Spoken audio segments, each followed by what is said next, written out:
Selamat datang di HSC Corner, channel yang membahas tentang perpajakan, dunia bisnis, dan investasi. Pada kesempatan kali ini, kami akan memberikan tips-tips di bidang penyampaian SPT Badan. Kita ketahui bersama dalam bulan di mana channel ini kami tayangkan, itu sudah masuk kepada kewajiban untuk menyampaikan SPT Badan.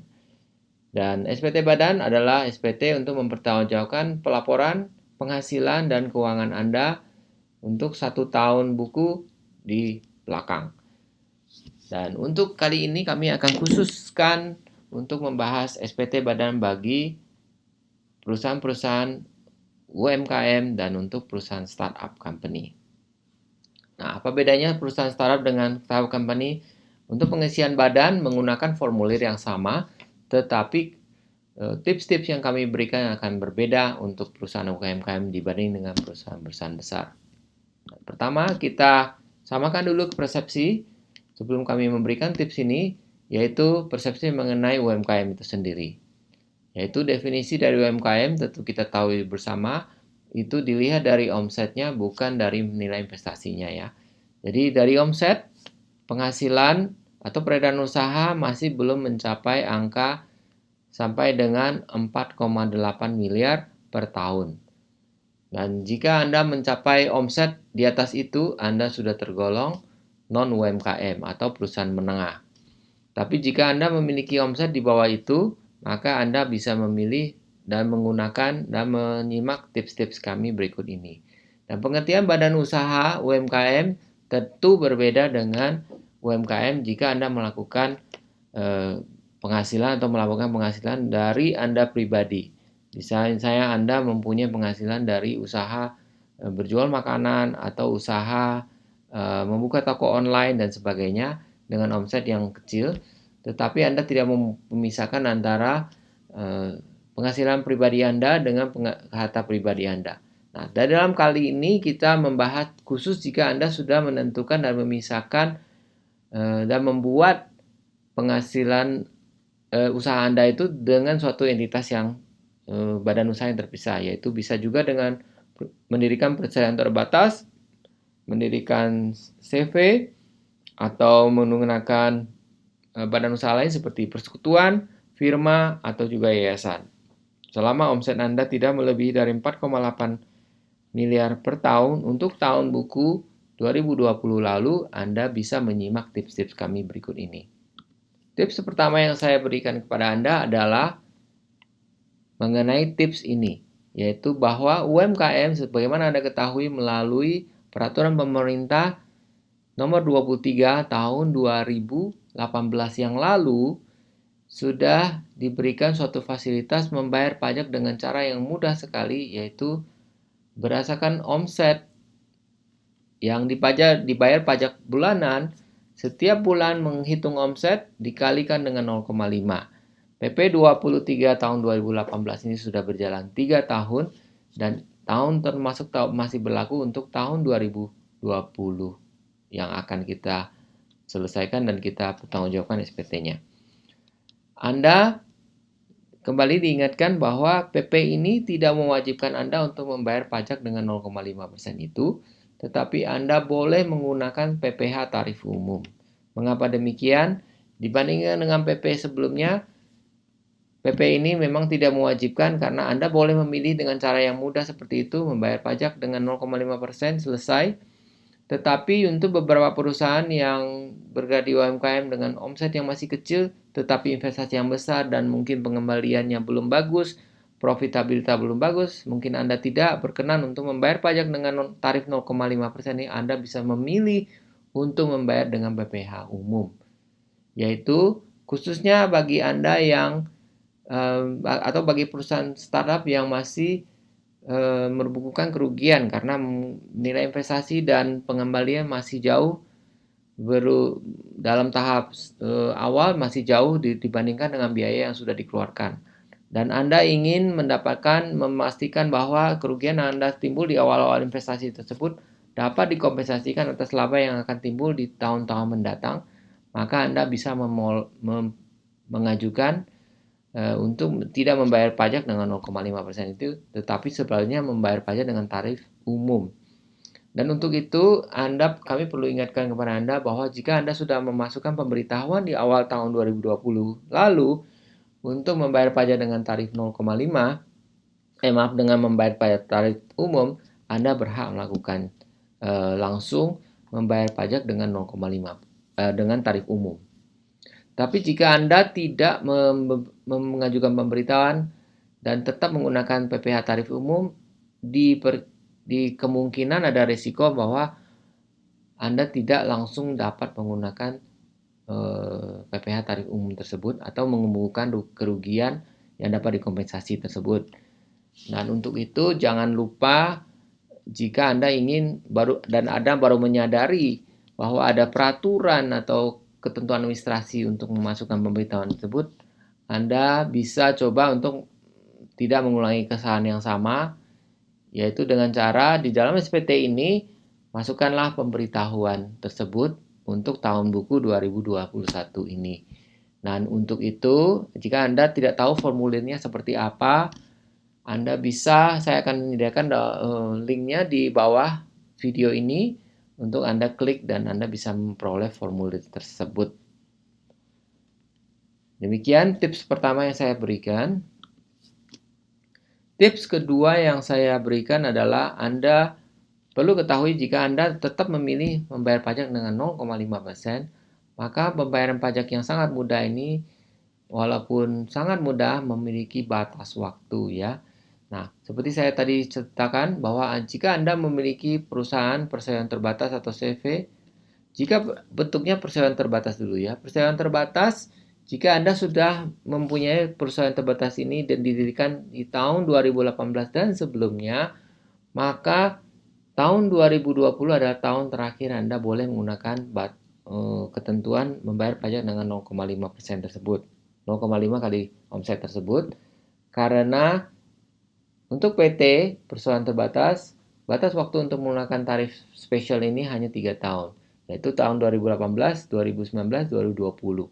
Sehingga tahun 2021 Anda memastikan bahwa di SPT Anda tidak membayar lagi ya dari Januari 2021 tidak membayar lagi dengan tarif 0,5% kali omset, tetapi Anda mulai melakukan cicilan pajak PPh 25. Dan untuk itu di SPT pengisian SPT Badan, pastikan Anda mulai menyicil PPh 25 dan menyisihkan dana untuk PPh 25. Jika Anda membukukan kerugian ya atau kurang bayar untuk SPT Badan Anda. Bagaimana jika untuk perusahaan saya adalah firma atau CV? Nah, untuk firma atau CV atau persekutuan, Anda masih mempunyai waktu sampai dengan akhir tahun ini untuk memilih membayar pajak menggunakan 0,5% dari omset. Dan ini adalah tahun terakhir. Ya, tapi di tahun ini jika Anda memilih juga tidak mau lagi membayar dengan 0,5%, Anda bisa seperti tadi saya bilang melakukan pemberitahuan atau memasukkan pemberitahuan kepada Ditjen Pajak di awal tahun ini. Demikian tips nomor 2. Selanjutnya tips nomor 3 adalah untuk mengingatkan kepada Anda bahwa walaupun Anda wajib pajak UMKM, Anda tetap wajib melakukan pembukuan. Karena SPT Badan Usaha UMKM adalah tetap sebuah badan usaha di mana ketentuan pemerintah dari sejak awal untuk badan usaha tetap wajib pembukuan ya.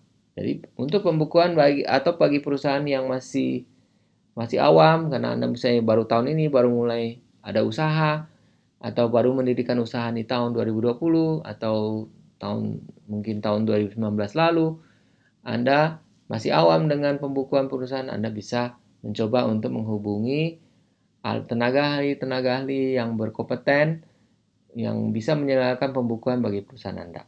Sehingga Anda bisa fokus tetap di bidang bisnis ya.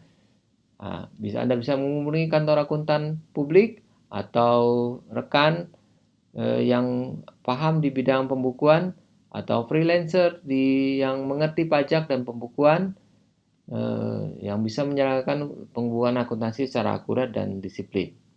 Di samping itu Anda juga bisa menghubungi konsultan pajak yang bersedia atau memiliki jasa pembukuan dan sekaligus pelaporan pajak, di mana Anda bisa memanfaatkan jasa demikian untuk memastikan bahwa Anda tidak usah pusing dengan semua termin dan belajar sendiri pembukuan, tapi ada pihak yang secara teratur melakukan pembukuan secara rapi dan juga membayar pajak secara tepat waktu, sehingga Anda tidak mengalami masalah-masalah keterlambatan atau denda pajak atau kelalaian di bidang pajak. Ya, sesuatu yang sangat penting bagi Anda untuk menyaksikan bahwa Anda secara bisnis memberikan rasa nyaman dan kepastian.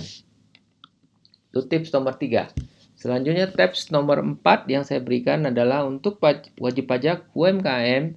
Jangan lupa jika Anda memilih tarif umum untuk membayar pajak, tarif umum Anda selama omset Anda tidak mencapai 4,8, Anda bisa mendapatkan diskon 50%. Yaitu sesuai dengan pasal 31E Undang-Undang PPH nomor 36 tahun 2008, di mana pasal 30E ini jelas menentukan jika omset belum mencapai 4,8 miliar, maka tarif PPH-nya diskon 50%. Dan jangan lupa tahun ini sesuai dengan PP Perpu 1 tahun 2020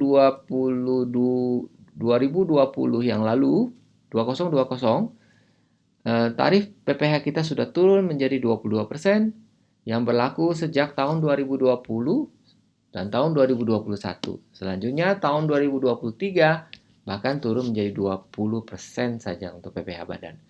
Nah, tahun ini karena tarifnya 22% dikali 50%, maka tarif Anda, efektif Anda adalah 11% untuk pajak badan. Dan tips yang terakhir, tips nomor 5.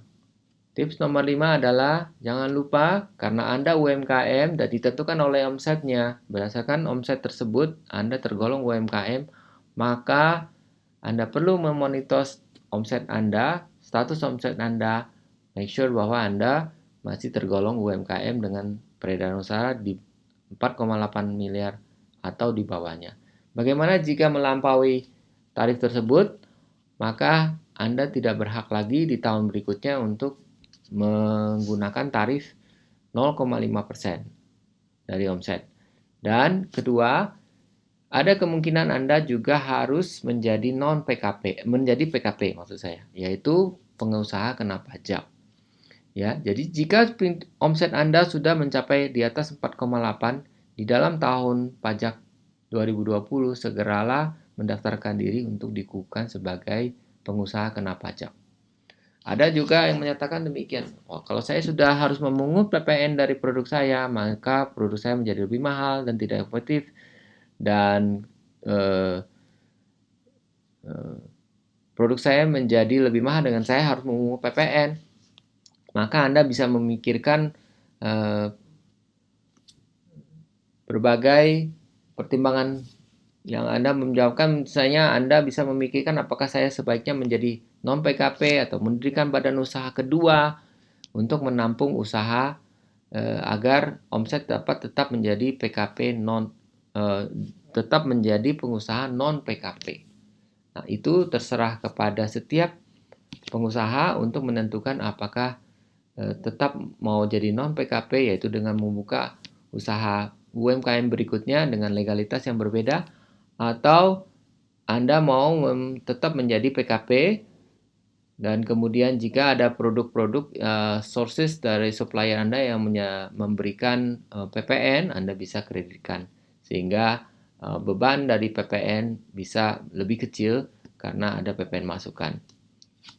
Nah, untuk jenis usaha yang tadi saya tips ini, untuk memonitor omset ini tidak berlaku ya buat perusahaan-perusahaan yang UMKM yang bergerak di bidang penjualan makanan yang berbentuk kafe dan restoran, ya. Jadi ini hanya berlaku untuk misalnya untuk UMKM yang bergerak di penjualan online atau penjualan barang-barang dengan outlet non makanan, non minuman. Jadi tips kelima ini, perhatikan omset Anda supaya Anda tidak bermasalah. Mengapa? Jika Anda tidak juga mendaftarkan diri menjadi PKP, tetapi omset Anda sudah melebihi batas UMKM, maka akan mendapatkan risiko pengukuhan secara jabatan oleh Direktur Jenderal Pajak. Dan pengukuhan ini berbeda apa dengan pengukuhan dengan cara pelaporan diri, yaitu memiliki risiko pengenaan PPN mundur sampai dengan tanggal di mana batas omset itu telah dilampaui, dan untuk itu batas omset itu dan pengenaan PPN-nya akan dibebankan kepada kita sebagai pengusaha dan bukan dibebankan kepada konsumen. Demikian, untuk memonitor itu Anda perlu waspada dan tetap berhati-hati, jangan sampai usaha Anda terbeban dengan masalah-masalah pajak. Jadi salam bisnis, demikian untuk 5 tips yang tadi saya sudah berikan. Dan saya berharap dengan pengisian SPT badan Anda ini, jika Anda masih awam dengan SPT, dengan bagaimana pengisian SPT, Anda bisa menghubungi kami atau konsultan pajak yang telah Anda selama ini berikan pekerjaan untuk mendiskusikan masalah-masalah perpajakan Anda. Akhir kata, saya terima kasih Anda sudah menyimak video kami ini. Jika Anda merasakan manfaat dari video ini, bisa men-share kepada rekan bisnis Anda atau siapapun yang Anda pikir merasakan manfaat dari video ini. Salam sukses, tetap semangat. Dunia UMKM adalah dunia penyangga bisnis perekonomian Indonesia, dan untuk itu tetap semangat dan jangan menyerah. Salam sukses.